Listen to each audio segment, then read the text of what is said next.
Hello and welcome again to another video of basic fishing.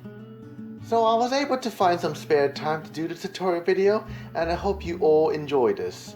For this tutorial video, I decided to share with you all on how to catch gurnard through surf casting and hope you'll learn a thing or two on landing this fish. Now I still remember the day when I first landed my first ever gurnard of my life, and that was an exciting moment for me as I never landed a gurnard before, and it felt great to be able to land a completely different species of fish. When you take a closer look, the gurnard is no doubt a bizarre looking fish. A face that looks like a frog but has wings of a peacock, but a body of a carrot. This is one of the most popular table fish, but this is considered more as a bycatch species, especially for most snapper fishermen, and specifically targeting this fish can be a bit tricky. But thankfully, I was able to bag a few over the years and learn some key elements that can help when targeting them. First off, let's go over with where to find the gurnards. Gurnards are commonly caught around harbors, but also around the coast as well, both the east or the west. A good indication to look for when gurnard fishing is the food source. The most common prey that is often found inside the stomachs of gurnards are paddle crabs. By finding a spot that holds a good population of paddle crabs, you are most likely going to increase your chances of hooking onto the fish.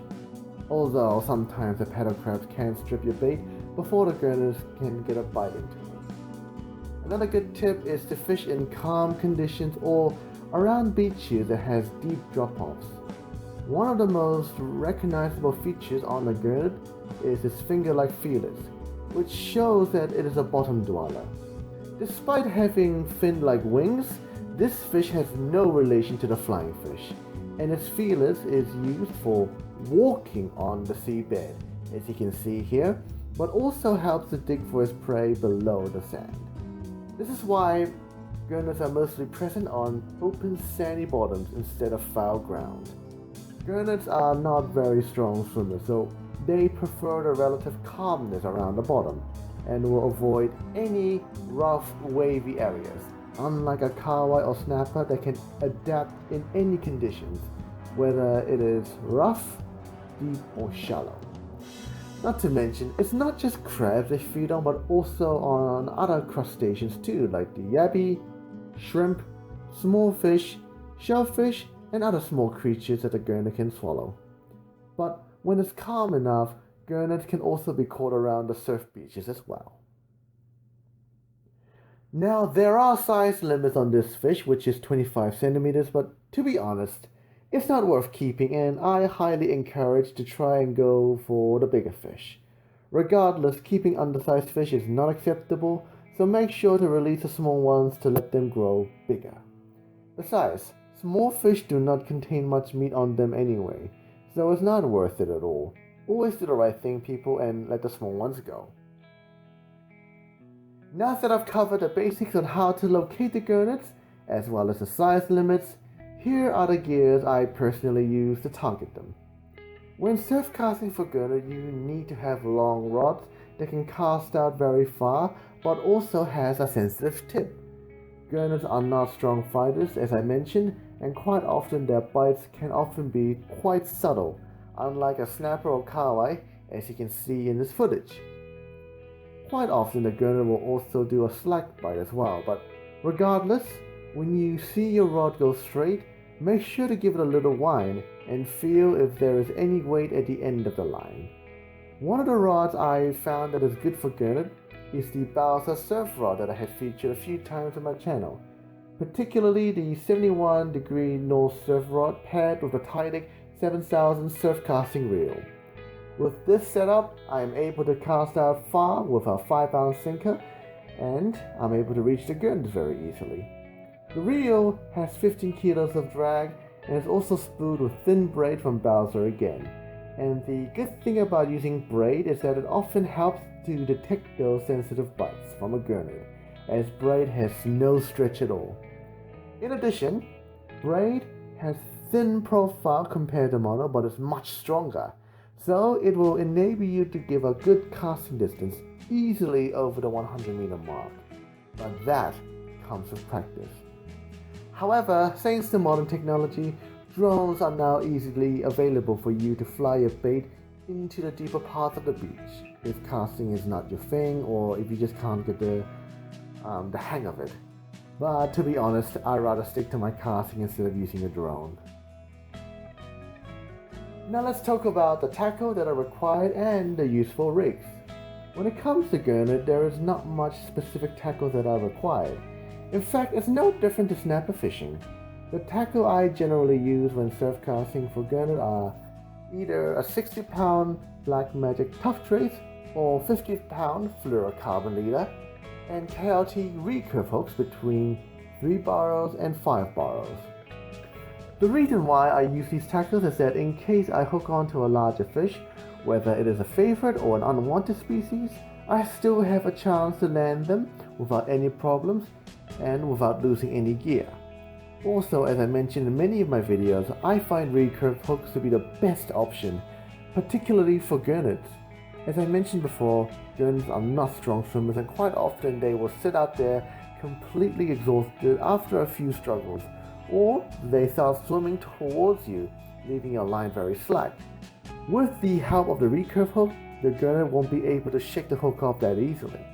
Not to mention, they have a habit of sucking in the bait, and usually with J hooks, they can get hooked, which makes it hard to remove compared to the recurve hook. Plus, if you end up hooking on to an unwanted species or the wrong undersized fish, it's also good for those fish to get released unharmed. And finally, I use a breakaway sinker when surf casting, as this will ensure a good grip on the bottom, so allows your bait to be fixed in one location. The last thing you need is a strong current that will sweep your bait away from the deep area and back to the shallows.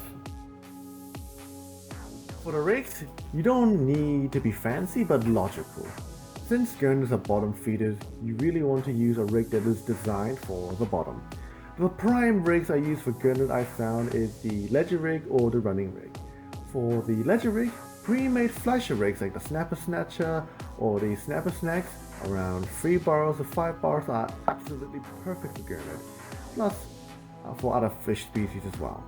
In particular, I found the Gurnard grabber really lives up to his name, both on the boat and on the beach.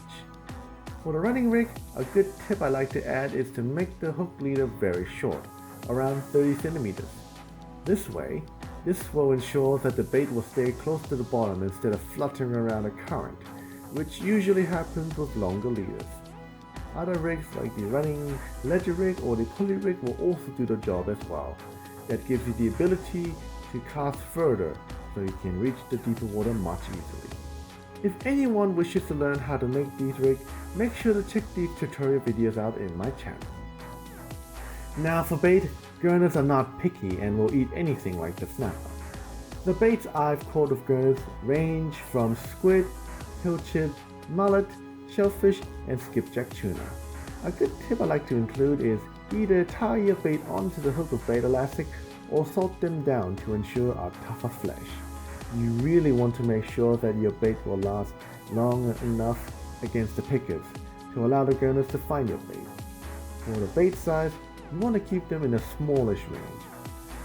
To give you an example, around half of a strip of mullet is what I found to be an ideal size for Gurnard. It allows them to suck it up with relative ease since Gurnards can't chew like a snapper. Now before you go start fishing for Gurnard, here is another good tip I like to include. Gurnards can be caught all year round, but the best time to go Gurnard fishing is usually during winter. The reason is because snappers will have left the harbour due to the cold, and a Gurnard seems to be more comfortable with the colder conditions in the harbour, which will make it much easier to find them. Plus, with less snapper present, this gives a Gurnard a chance to feed without any competitions.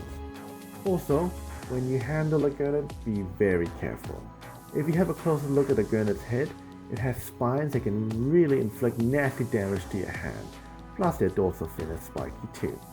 The best way to handle them is obviously with a towel, but also try lip gripping them. That way, you can avoid getting spiked. Quite often while going after Gurnard, you will encounter other bycatchers, but don't let that discourage you. Because even if you don't land a gurnard, at least you are catching fish. Quite often, while going after gurnard, you can easily encounter other bycatches, but don't be discouraged if you don't land a gurnard. Even if you don't land a gurnard, at least you are catching fish. Some days I had to go through the carwise or other unwanted fish just to get a gurnard, so that's fishing for everyone. I hope everyone has learned a few good tips and tricks on how to target a gurnard from surf casting, and if you have enjoyed this video, make sure to give it a thumbs up and subscribe for more fishing videos. Plus, I hope all of you will have enjoyed the new uploads and hope to be able to showcase more adventures that is to come. Again, thank you for watching and see you all next time.